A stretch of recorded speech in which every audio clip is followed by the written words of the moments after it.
हाँ देखो student, BSc third year के सभी स्टूडेंट्स, आज की क्लास में आपका स्वागत है। और पिछली क्लास में आप लोगों ने photo electric effect unit first paper first photo electric effect अपने पढ़ लिया है। उसका प्रैक्टिकली एनालिसिस, प्रैक्टिकली ऑब्जर्वेशन की चिरसम्मत सिद्धांत की विफलता और उनके एक्सप्लेनेशन के लिए प्रकाश विद्युत समीकरण ये हम पढ़ चुके हैं। अब एक नया टॉपिक है इसमें, कॉम्पटन प्रभाव।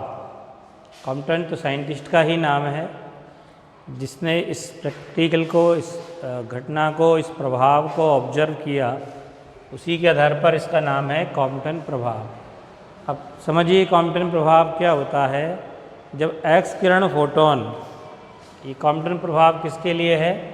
जैसे फोटो इलेक्ट्रिक इफेक्ट लाइट के लिए होता है, प्रकाश के लिए होता है। ये एक्चुअल में अन्योन क्रिया किसकी है? एक्स किरण। एक्स किरण आप लोग जानते हो, एक्सरे जो होती है इलेक्ट्रोमैग्नेटिक वेव्स हैं, विद्युत चुंबकीय तरंगे हैं। तो जब एक्स किरण या एक्स किरण का पुंज, एक्स किरण कोई एक होती नहीं है, पुंज होता है।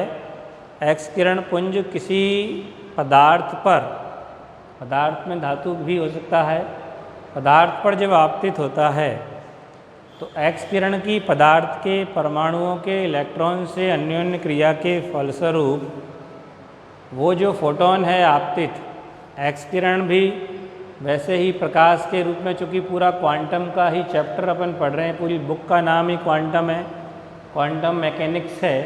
पेपर फर्स्ट का नाम ही क्या है? Quantum mechanics. इसलिए हम सारी बात क्वांटम की ही करेंगे।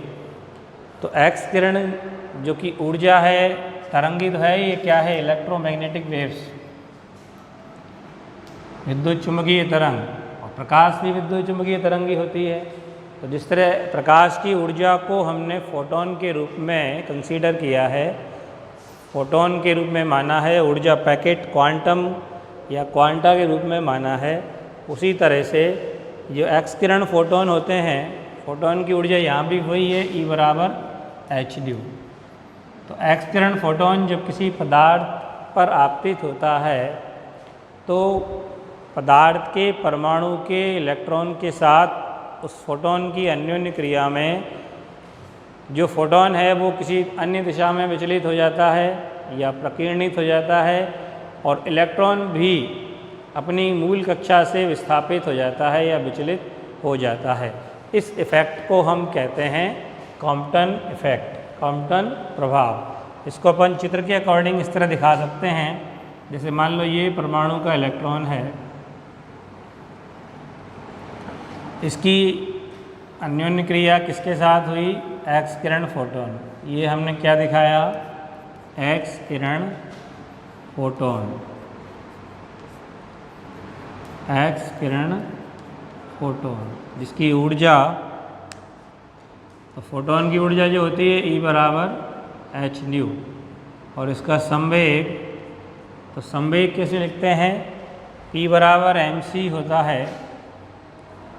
इसको ऊपर नीचे गुणा कर दें ऊर्जा के रूप में, तो mc स्क्वायर अपॉन c, और mc स्क्वायर क्या है? ऊर्जा E। सेकेंड ईयर में पढ़ चुके हैं mc स्क्वायर ऊर्जा होती है मैथमेटिकल फिजिक्स में। तो E की जगह एच न्यू लिख सकते हैं, अगेन एच न्यू अपॉन सी। तो संवेग P बराबर, E बराबर mc होता है ना, द्रव्यमान गुणा वेग होता है कि नहीं? तो mc द्रव्यमान m, वेग v, वेग सभी इलेक्ट्रोमैग्नेटिक्स का वही होता है c। जो प्रकाश का वेग है वही एक्स किरणों का है। सारी विद्युत चुम्बकीय तरंगें निर्वात में चलती हैं, निर्वात में सबका वेग वही होता है। तो एनर्जी, इसको c से हमने ऊपर नीचे गुणा कर दिया, mc square upon c, mc square energy होती है, और E की जगह लिख सकते हैं एच न्यू। तो संवेग को कैसे लिख सकते हैं अपन? एच न्यू अपॉन सी, जहाँ न्यू क्या है? एक्स किरण की आवृत्ति। और ये तुम्हारा इलेक्ट्रॉन है जिसके साथ एक्स किरण फोटोन की क्या होगी? अन्योन्य क्रिया। इसका विराम द्रव्यमान मान लेते हैं कितना? m0। विराम द्रव्यमान कितना हो गया इसका? m0। विराम द्रव्यमान को m0 से लिखा दें, रेस्ट मास जो होता है रेस्ट पोजीशन में, मैथमेटिकल फिजिक्स सेकेंड ईयर में आप लोग पढ़ चुके हो, तो इसलिए ज़्यादा तुम्हें इस चीज़ बताने की आवश्यकता नहीं है। तो एक्स किरण फोटोन की अन्योन्य क्रिया हुई किसके साथ? इलेक्ट्रॉन के साथ जो परमाणु में है। पदार्थ के परमाणु में जो इलेक्ट्रॉन है उसके साथ एक्स किरण फोटोन की अन्योन्य क्रिया हुई। तो ये जो एक्स किरण फोटोन है वो अन्य दिशा में विचलित हो गया, जिसको हम बोलेंगे प्रकीर्णित फोटोन। क्या बोल सकते हैं इसको? प्रकीर्णित फोटोन।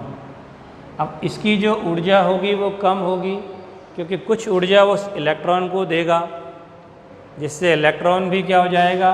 अन्य दिशा में विचलित हो जाएगा। तो मान लीजिए कि मूल दिशा जो थी प्रारंभिक, उससे फाई कोण पे विचलित हुआ कौन? फोटोन। और थीटा कोण पे विचलित हुआ कौन? इलेक्ट्रॉन। इसको हम बोलेंगे प्रतिक्षिप्त इलेक्ट्रॉन। इसको क्या बोलेंगे? प्रतिक्षिप्त इलेक्ट्रॉन बोलेंगे।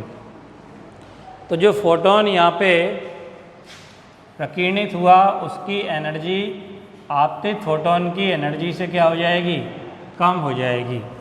आपतित फोटोन की एनर्जी से क्या होगी? कम होगी। ऊर्जा घट जाने का मतलब आवृत्ति में क्या होगी? कमी। क्योंकि ऊर्जा क्या होती है? E बराबर एच न्यू। E बराबर क्या है? H new. तो एनर्जी घट गई, तो मान लीजिए प्रकीर्णित फोटोन की एनर्जी E डैश, मान लो इसको एच न्यू डैश, क्योंकि एच तो प्लांक नियतांक कांस्टेंट है। तो अगर एनर्जी घटी, इसका मतलब आवृत्ति घट गई या तरंगदैर्घ्य में क्या हो गई? वृद्धि हो गई। तो जो प्रकीर्णित फोटोन है उसकी एनर्जी घटने से तरंगदैर्घ्य क्या हो जाएगी? उसकी बढ़ जाएगी। और इसका संवेग h nu dash upon C similar इसके।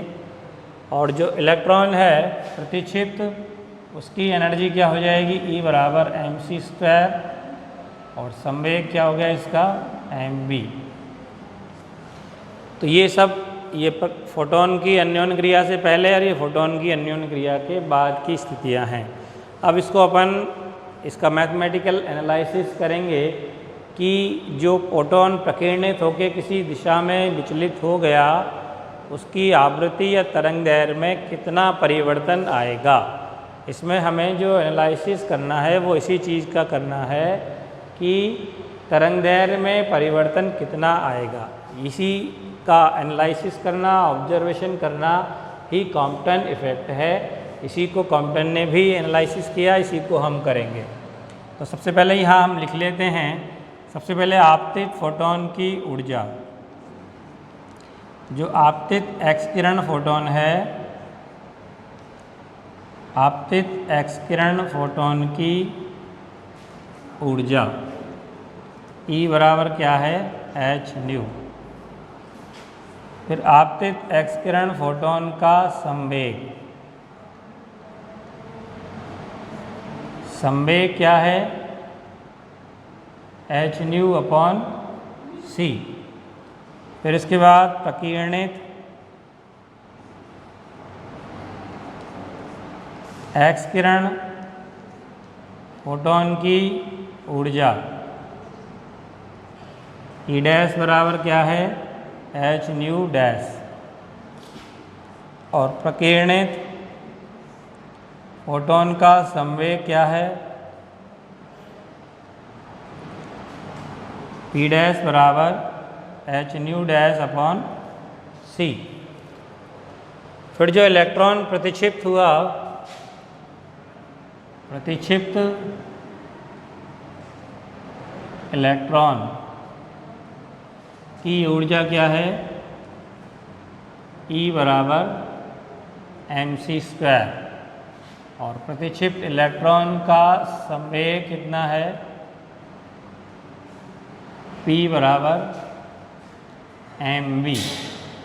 v वेग से प्रतिक्षिप्त हुआ तो इसका संवेग हो गया P बराबर mv। और चूंकि विराम अवस्था में तो संवेग जीरो होगा ही इसका, इलेक्ट्रॉन का विराम अवस्था में संवेग जीरो। और एनर्जी कितनी होगी? चूँकि विराम द्रव्यमान है तो m0 c स्क्वायर। तो यहाँ पे अपन संवेग संरक्षण और गतिज ऊर्जा संरक्षण दोनों का पालन यहाँ होगा, क्योंकि टक्कर क्या मान के चलें, प्रत्यास्थ। यदि टक्कर का मतलब अन्योन्य क्रिया ही होती है, तो टक्कर या अन्योन्य क्रिया कैसी है, पूर्ण प्रत्यास्थ है। टक्कर कैसी है, पूर्ण प्रत्यास्थ। और जब अन्योन्य क्रिया पूर्ण प्रत्यास्थ है तो इसमें संवेग का भी संरक्षण होगा और साथ में गतिज ऊर्जा का संरक्षण भी होगा। तो सबसे पहले संवेग संरक्षण हम लिखते हैं इसमें। तो संवेग चूँकि वेक्टर क्वांटिटी है, सदिश राशि है, तो संवेग के दो घटक होंगे, एक्स डायरेक्शन में भी और वाई डायरेक्शन में। जैसे कि ये हमारी वाई डायरेक्शन है, एक्स डायरेक्शन ये है ही, तो वाई डायरेक्शन में इसका संवेग के दो घटक, एक एक्स दिशा में एक वाई दिशा में। इसी तरह इसके संवेग के भी दो घटक हो जाएंगे, इसमें और इस दिशा में। तो सबसे पहले एक्स दिशा में बात करते हैं अपन। तो एक्स दिशा में संरक्षण का मीनिंग क्या है, अन्योन्य क्रिया से पूर्व कुल संवेग और अन्योन्य क्रिया के बाद कुल संवेग क्या होना चाहिए, बराबर। तो अन्योन्य क्रिया से पूर्व एक्स दिशा में जो संवेग है वो केवल किसका है, एक्स किरण फोटोन का, जो कितना है, एच न्यू अपॉन सी। अन्योन्य क्रिया से पहले केवल किसका संवेग है, एक्स किरण फोटोन का, जो कितना है, एच न्यू अपॉन सी। क्योंकि इलेक्ट्रॉन तो विराम पोजीशन में है, रेस्ट पोजीशन में है, इसलिए इसका संवेग क्या है, 0। तो एक्स किरण फोटोन का संवेग एच न्यू अपॉन सी और इलेक्ट्रॉन का संवेग क्या है, 0। अन्योन्य क्रिया के बाद जो प्रकीर्णित फोटोन है उसका संवेग क्या लिखेंगे, केवल एक्स घटक लिखना है। तो एच न्यू डैश अपॉन सी कॉस फाई। समकोणिक घटक करते हैं कि नहीं वेक्टर का, एक घटक इधर आएगा, एच न्यू डैश अपॉन सी कॉस फाई आएगा, और एक इधर आएगा जो H nu dash upon C sine phi आएगा। इसी तरह से इसका संवेग क्या है, एम बी। तो इसके भी दो घटक होंगे, एक इस घटक आएगा इस दिशा में, तो वो एम बी कॉस थीटा होगा, और एक इस दिशा में आएगा वो एम बी साइन थीटा होगा। तो पहले एक्स दिशा की बात कर रहे हैं हम। तो अन्योन्य क्रिया से पूर्व केवल एक्स किरण फोटोन का ही संवेग है, इलेक्ट्रॉन का संवेग 0 है। और अन्योन्य क्रिया के बाद एक्स दिशा में एक्स किरण जो फोटोन विचलित हुआ, प्रकीर्णित हुआ, उसका घटक हो गया एच न्यू डैश अपॉन सी कॉस फाई, प्लस जो इलेक्ट्रॉन अपना विचलित हुआ उसका संवेग क्या है, एम बी कॉस थीटा। इसको थोड़ा सा सॉल्व करके समीकरण 1 लिख देते हैं। इसको उधर लिया हो पक्षांतरण करके, दोनों में एच अपॉन सी कॉमन ले सकते हैं, तो nu minus nu dash cos phi और इज इक्वल टू हो गया एम बी कॉस थीटा। इसको अभी हमने लिख दिया समीकरण नंबर 1। इस सी को भी इधर ले आओ, तो एम बी अपॉन सी और कॉस फाई, ये बटे का जो सी है इसको यहाँ लिख दिया हमने एम बी सी और कॉस फाई। कॉस क्या हो गया, फाई। इसको समीकरण नंबर हमने लिख दिया 1। अब बाई दिशा में लगाओ, संवेग संरक्षण लगाना बाई दिशा में। तो बाई दिशा में अन्योन्य क्रिया से पूर्व कोई संवेग नहीं है, इसका मतलब टोटल संवेग क्या है, 0। क्योंकि बाई दिशा में ना तो एक्स किरण फोटोन गति कर रहा है ना इलेक्ट्रॉन। इलेक्ट्रॉन तो ऑलरेडी रेस्ट पोजीशन में है ही, तो उसका तो टोटल मोमेंटम 0 है ही। और एक्स किरण फोटोन जो केवल एक्स डायरेक्शन में गति कर रहा है, तो वाई डायरेक्शन में उसका कोई संवेग नहीं है, यानी कि टोटल संवेग दोनों का मिला के अन्योन्य क्रिया से पूर्व क्या है, 0। अब बाई दिशा में प्रकीर्णित फोटोन का संवेग कितना हुआ, देखो इधर एच न्यू डैश अपॉन सी, H nu dash upon C sine phi. ये तो किसका हो गया, प्रकीर्णित एक्स किरण फोटोन का। और साथ में इलेक्ट्रॉन भी प्रतिक्षिप्त हुआ है, उसका वाई दिशा में तो माइनस में है, वो प्लस वाई डायरेक्शन है और ये माइनस वाई डायरेक्शन है, तो minus M B sine theta. इसको पक्षांतरण करके इधर ले आओ, तो क्या होगा, एच न्यू डैश और सी को उधर ले जाना, बराबर हो गया एम बी सी और sine theta. M B C sine क्या हो गया थीटा, ये कॉस थीटा ही है। ये समीकरण नंबर लिख दो 2। तो समीकरण 1 हो गया x दिशा में संवेग संरक्षण से, और समीकरण 2 हो गया y दिशा में संवेग संरक्षण से। इसको हम इधर लिया है पक्षांतरण करके, और c को साथ में लिया है M B C sine theta.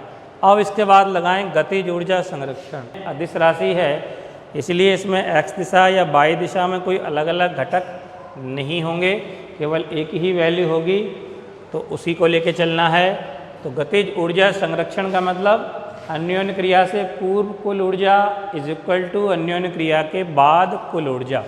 तो अन्योन्य क्रिया से पूर्व एक्स किरण फोटोन की ऊर्जा कितनी है एच न्यू, प्लस विराम अवस्था में इलेक्ट्रॉन है उसकी ऊर्जा कितनी है एम जीरो सी स्क्वायर,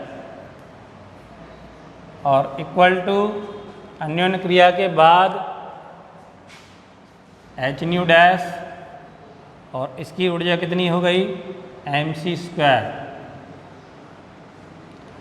प्रतिक्षिप्त इलेक्ट्रॉन की एनर्जी क्या हो गई एम सी स्क्वायर।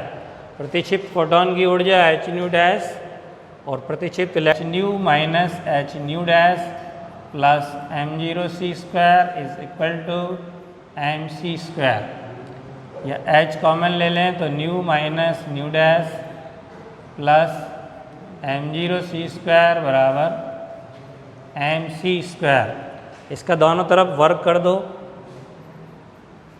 दोनों साइड में क्या कर दीजिए वर्ग।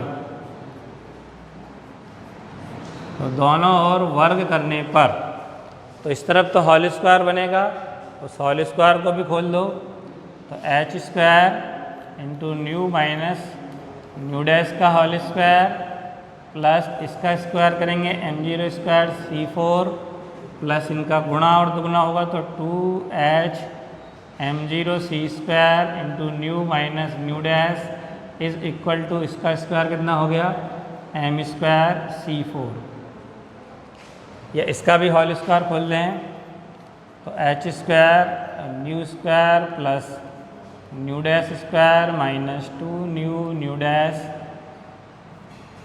Plus M zero square C four plus 2h M zero C square nu minus nu dash is equal to M square C four. इसको समीकरण नंबर लिख दिया हमने 3। अब समीकरण 1 में 2 का भाग देके प्रकीर्णन कोण ज्ञात कर सकते हैं इलेक्ट्रॉन का। तो समीकरण 2 में समीकरण 1 का भाग दीजिए। समीकरण 2 में क्या करना है समीकरण 1 का भाग देने पर तो देखिए समीकरण 2 और ये समीकरण 1, 2 में 1 का भाग देंगे तो एम बी सी कट गया, साइन बटे कॉस क्या हो गया टेन थीटा, साइन बटे कॉस टेन थीटा हो गया। और इधर क्या आएगा बाई दिशा में संवेग इसका h nu dash upon C sine phi, तो h nu dash upon C sine phi है। इधर बाई दिशा में जो घटक था h nu dash upon sine phi, इसको अपन इधर लाए थे, सी को उधर ले गए थे, तो h nu dash upon sine phi बराबर क्या है M B C sine theta. अब 2 में 1 का भाग दिया तो एम बी सी कट गया, साइन बटे कॉस हो गया टेन थीटा, इधर से क्या बचेगा h nu dash sine phi, और इक्वल टू इधर से क्या बचेगा h nu minus nu dash cos phi. H से एच कैंसिल हो गया, यानी प्रकीर्णन कोण कितना आया इधर लिख लीजिए टेन थीटा बराबर हो गया हमारा nu dash sine phi upon nu minus nu dash cos phi. इसको लिख दीजिए समीकरण नंबर 4। समीकरण नंबर क्या लिख दिया इसको 4, समीकरण 4 लिख दिया। इसके बाद क्या करना है हमें समीकरण 1 और 2 इनको वर्ग करके जोड़ो। समीकरण 1 और 2 को क्या करो, वर्ग करके जोड़ दो। समीकरण 1 और 2 को वर्ग करके जोड़ने पर 1 और 2 का क्या करना है, पहले स्क्वायर करना है फिर जोड़ना है। तो 1 का स्क्वायर करेंगे तो एच स्क्वायर और nu minus nu dash cos phi का स्क्वायर, और इधर समीकरण 2 का स्क्वायर हो गया h square nu dash square sine square phi, और इज इक्वल टू क्या हो गया, M square B square C square. इसमें स्क्वायर करेंगे M square B square C square, इसमें भी M square B square C square आएगा, और कॉमन लेने में होएगा cos square theta plus sine square theta, जिसका मान क्या हो गया तुम्हारा 1। अब इसको होल स्क्वायर को खोलो तो nu square plus nu dash square minus 2 nu dash cos phi. इसका होल स्क्वायर खोल दिया हमने, nu square plus nu dash square minus 2 nu dash cos phi हो गया, प्लस ये हमारा ऐसे ही रह जाएगा H square nu dash square sine square phi is equal to हो गया M square B square C square. इसको हमने लिख दिया समीकरण नंबर 5। अब इस समीकरण को इसमें से घटा दो, 3 में से 5 घटा दो या 5 में से 3 घटा दो, जो भी मर्जी आए कोई दिक्कत नहीं है। तो समीकरण 3 में से समीकरण 5 को घटाने पर, तो 3 में से 5 को घटाएंगे तो 3 को देखो ढंग से, ये समीकरण 3 है और ये समीकरण 5 है। तो 3 में से घटाना है तो एच स्क्वायर तो कॉमन हो गया दोनों में से, यहाँ से क्या बचेगा, nu square plus nu dash square minus 2 nu dash, और इधर से बचा minus nu square plus nu dash square minus 2 nu dash cos phi.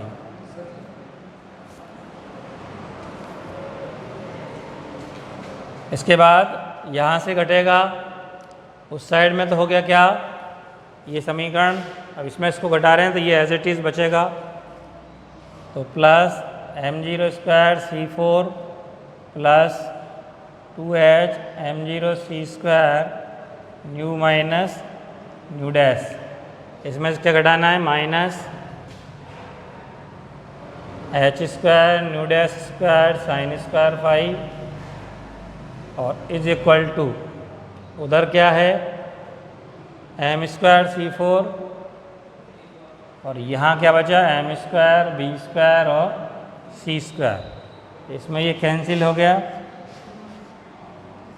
और बाकी जो बचा उसमें से भी कॉमन ले लो, क्या 2 न्यू डैश कॉमन ले लो, ये माइनस माइनस प्लस का हो गया, तो 2 न्यू डैश कॉमन हो गया, एच स्क्वायर ऑलरेडी बाहर है ही, प्लस का हो गया ना ये, यहाँ से बचा कॉस फाई, और यहाँ से माइनस का 1 और plus m0 square c4 plus 2h m0 c square nu minus nu dash minus h square nu dash square sine square phi is equal to, यहाँ कॉमन क्या हो गया, m स्क्वायर c4 कॉमन ले लो, तो क्या बचेगा यहाँ से 1 minus B square upon C square, यहाँ से हमने कॉमन ले लिया एम स्क्वायर c4, तो ये 1 बच गया, c4 का यहाँ भाग लगेगा तो 1 अपॉन सी स्क्वायर होगा।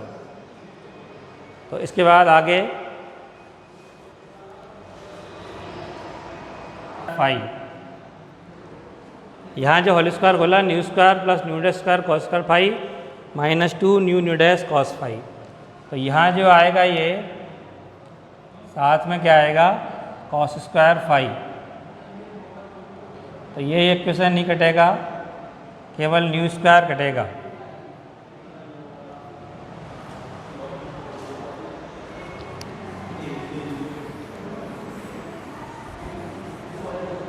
तो क्या बचेगा, आप देखो न्यू स्क्वायर यहाँ से कट गया, ये nu dash square cos square phi as it is है, nu dash square cos square phi यहाँ भी है, तो इसीलिए nu dash square cos square phi इसमें से आएगा, क्योंकि हमने समीकरण 3 में से 5 को घटाया है। तो एच स्क्वायर दोनों में कॉमन है, यहाँ से ये आ गया और यहाँ से ये बचा, न्यू स्क्वायर कट गया, अब एच स्क्वायर तो ये है ही कॉमन, और nu dash square cos square phi, और एक हमारे पास ये है nu dash square sine square phi भी है। देखो तो यहाँ से पहले इनको कॉमन ले लो, 2h न्यू डैश वाले कॉमन ले लो, 2 न्यू डैश तो कॉमन ले लिया मैंने, माइनस प्लस का है और ये माइनस का, यहाँ से क्या बचेगा कॉस फाई, और यहाँ से बचेगा माइनस का 1, और ये माइनस माइनस प्लस हो गया, तो ये कॉस फाई बच गया, यहाँ से बच गया माइनस का 1। अब इसके बाद ये वाला जो पद बचा न्यू डैश स्क्वायर, तो यहाँ से बचेगा H square nu dash square और minus H square nu dash square cos square phi plus m0 square c4 plus 2h m0 c square nu minus nu dash minus H square nu dash square sine square phi, और equal to यहाँ हमने common ले लिया m square c4, तो 1 minus हो गया b square upon c square. अब एक ये कॉस स्क्वायर फाई का पद है और एक ये क्या है साइन स्क्वायर फाई का, तो इनमें भी कॉमन ले लिया हमने, तो कॉमन लिया तो क्या plus H square nu dash square, और उन दोनों में कॉमन ले लिया क्या minus H square nu dash square, तो cos square plus sine square phi बच गया, क्या बच गया cos square phi plus sine square phi, उन दोनों पदों में H square nu dash square common हो गया ना, तो cos square phi plus sine square phi एक हो जाता है, बाकी क्या बचा m0 स्क्वायर c4 प्लस क्या बचा 2h nu c square 2h m0 c square 2h m0 c square nu minus nu dash, और इक्वल टू बचा m स्क्वायर c4 और 1 minus b square upon c square. अब ये एक हो गया इसकी value, cos square plus sine square phi क्या हो गया एक होने का मतलब H square nu dash square H square nu dash square cut गए, तो केवल क्या बचा हमारे पास अब 2 nu dash cos phi minus 1, ये पूरा ख़त्म हो गया, प्लस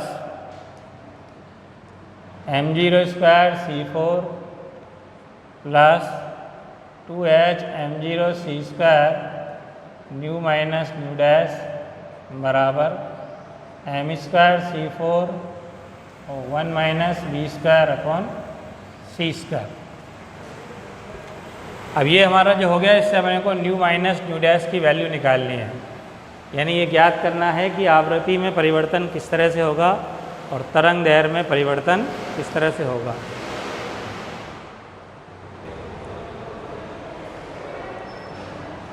आप देखिए m बराबर क्या होता है, इलेक्ट्रॉन का द्रव्यमान विराम द्रव्यमान के रूप में क्या लिखते हैं अपन m0 upon √1 minus b square upon c square. Second year में तुम लोगों ने खूब पढ़ा अच्छे से, ये आपेक्षिक द्रव्यमान ये विराम द्रव्यमान, तो m क्या है यहाँ पे आपेक्षिक द्रव्यमान, तो m की जगह क्या रहेंगे m0 upon √1 minus b square upon c square. तो ये क्या हो गया equation 2 nu dash cos phi minus 1 plus m0 square c4 plus 2h m0 c square nu minus nu dash equal to, इसकी जगह क्या लिख दो ये तो स्क्वायर है तो स्क्वायर करके लिखेंगे इसका, तो m0 स्क्वायर और इसका स्क्वायर करेंगे तो अंडर रूट हट जाएगा, तो क्या बचेगा 1 minus V square upon C square, और इनटू में ये है ही 1 minus V square upon C square, तो ये इससे कैंसिल हो गया 1 minus V square upon C square. अब इस साइड क्या बचा m0 स्क्वायर c4 ये, और इधर भी m0 स्क्वायर c4 है देखो, तो लेफ्ट साइड में और राइट साइड में m0 स्क्वायर c4 एक जैसी वैल्यू है, तो ये भी कट जाएगी, तो इधर से ये गायब, इधर से ये गायब, तो अब कुल मिला के हमारे पास क्या बचा 2 nu dash cos phi minus 1 plus इसको उधर ले जाओ पक्षांतन करके equal to minus 2h m0 c square और न्यू माइनस न्यू डैश। इस माइनस को या तो यहाँ लेके अंदर ले लो, तो माइनस को यहाँ लेके अंदर ले लिया तो 2 न्यू डैश क्या हो गया 1 माइनस कॉस फाई हो गया, माइनस को हमने इधर ले लिया अंदर ले लिया तो ये प्लस का हो गया और ये माइनस का हो गया, और इक्वल टू क्या बचा 2h m0 c स्क्वायर और न्यू माइनस न्यू डैश। 2 दोनों साइड से कट जाएगा, h और m0 c स्क्वायर को इधर ले आओ और इसको उधर ले जाओ, तो h को इधर ले आओ 1 upon h m0 c square और 1 minus cos phi equal to हो गया nu minus nu dash upon nu dash. अब इसके बाद इसमें भाग दे दो, तो न्यू में न्यू डैश का भाग दिया तो क्या आया, न्यू डैश का भाग देंगे तो क्या आएगा 1 अपॉन न्यू डैश, माइनस इसमें इसका भाग देंगे तो न्यू डैश कट जाएगा, क्या आएगा 1 अपॉन न्यू, और इक्वल टू उधर क्या बचेगा, इसमें से एक सी को उधर ले आओ, सी स्क्वायर है ना ये, एक सी को उधर ले आओ वज्र गुणा करके, तो क्या बचेगा h अपॉन m0 c, एक सी बचेगा 1 अपॉन h m0 c, एक सी को हमने ले लिया और 1 माइनस कॉस फाई, और c अपॉन न्यू डैश को क्या ले सकते हैं अपन लैम्डा डैश, और c अपॉन न्यू को ले सकते हैं लैम्डा, और इक्वल टू हो गया 1 upon h m0 c into 1 minus cos phi. ये हमारा तरंग दैर्घ्य में परिवर्तन डेल्टा लैम्डा हो गया, तो 1 अपॉन h m0 c और 1 माइनस कॉस फाई। तो तरंग दैर्घ्य में परिवर्तन का ये फॉर्मूला हमारे पास हो गया, यहाँ से निकल के ये इधर आ गया, तो इस तरह से हमें प्राप्त हो गया ये तरंग दैर्घ्य में कितना परिवर्तन होगा। ठीक है।